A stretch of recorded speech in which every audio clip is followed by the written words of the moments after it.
So, you got a dog that pulls really hard. How do I hold the leash most appropriately? So, just as a general practice, this loop is always going to go on my thumb here, and I'm always going to grip the leash this way. This is just for an average dog. This is just how I'm always holding the leash, right? Like if I need to use my hand a little bit, I can, but I'm generally just holding this leash this way.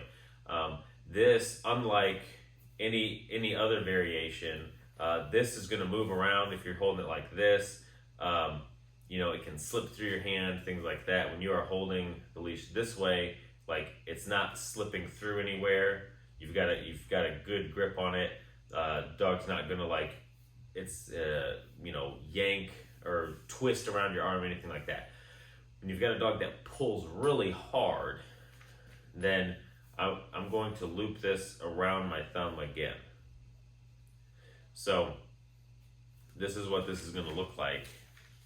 I'm going to have 2 loops around my thumb, and I'm going to have the leash going downward, generally. So I've got like this. I'm going to loop around my thumb again, and this, just because it's bulky, I'll just kind of pull that down a little bit so it's straight, just because that bugs me. So this is going to be a very strong. It's going to be a stronger grip for you. It's going to be you've got a little bit more to hold on to. This is just going to be more solid.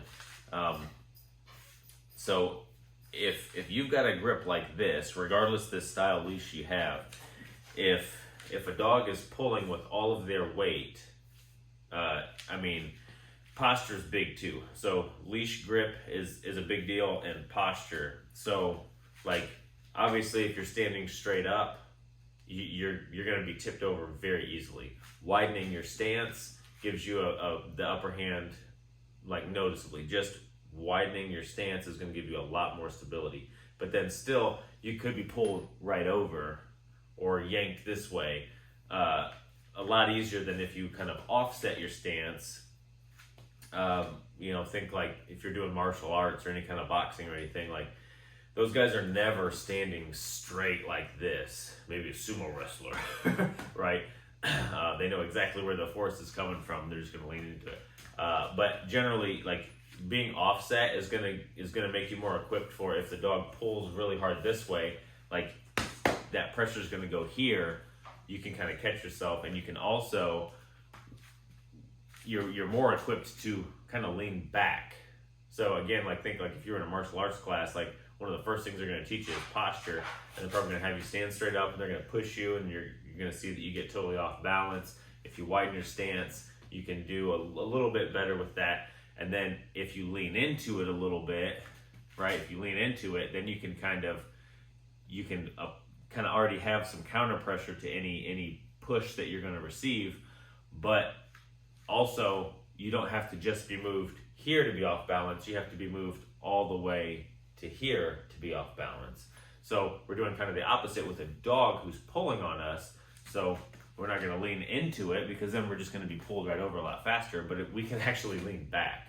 So if I've got, I can say like if I've got a 100+ pound dog, but even a 50-pound dog that's strong can pull very, very, very hard, and they can pull a lot of weight. So weight is not really the biggest factor, it's might.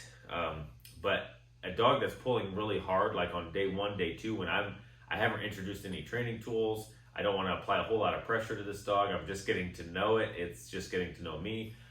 I just kind of want to let it do its thing, and I want to be patient and see if it'll make a different choice. So I'm just going to let it pull. If that's the case, I know the dog's going to pull. I'm probably going to be leaning back like this a little bit, right? I'm not going to be leaning back uncomfortably, but I'm going to be kind of offset on this. Like most of my weight is on my back leg if I'm offset like this. So if the dog pulls, like they're not moving my whole body's position, they're not getting me off balance. And if the dog decides to walk nicely, okay, I'm kind of on guard and I'm watching the dog. If there's a little bit of slack in the leash, when I see that it's either perked up or it's getting ready to go, like I'm just kind of being prepared. Like I'm going to stop. I'm just going to stop and wait for it to stop pulling, and then we'll walk again. and then we're just gonna wait. There's probably a video of me on our YouTube page walking dogs on day one. If the dog's not pulling super hard, I'll just kind of like walk up the hill like this and let it pull me up. But if I've got to stop because the dog's actually going to put me off balance, I will just stop and I'll wait. And I'll do that repeatedly. Usually after a day or two of doing that, the dog will just learn, we stop moving every time that I'm pulling like that. So it'll try something different. But in those first, couple days, there's a lot of me just from getting from here to the potty zone for the dogs. It might take me several minutes because I'm stopping anytime the dog is pulling like that and I'm waiting. Whatever they're doing, I'm kind of offset holding this. You can also get two hands on this pretty easily. So that is leash grip and posture. So positioning, how to handle a dog that is pulling hard. Now, if you're actually trying to go on a walk with this dog, I would say don't do that. The dog's not ready for like a walk in the neighborhood. If it's pulling so hard that it's going to pull you down, that dog should not be walked in the neighborhood. That's dangerous to you and to other people and dogs. So you're going to want to address that behavior separately. This is really just to physically manage a dog that pulls really hard. And this might be just kind of not a really regular thing, but only when my dog sees a cat, it pulls like crazy. So maybe you can just be doing your walk and like, okay, I see a cat, my dog's getting ready to go. I'm just going to kind of wait. And then maybe I can communicate with my dog, or I can give some leash communication to try and redirect him or whatever. But like, this is kind of the position that you're going to want. You should be able to hold this position pretty steadily. Like if I was on the other side of this leash and I was pulling and tugging and moving around, like you should be able to kind of hold your ground doing this. So hopefully that is useful and helpful. There you go.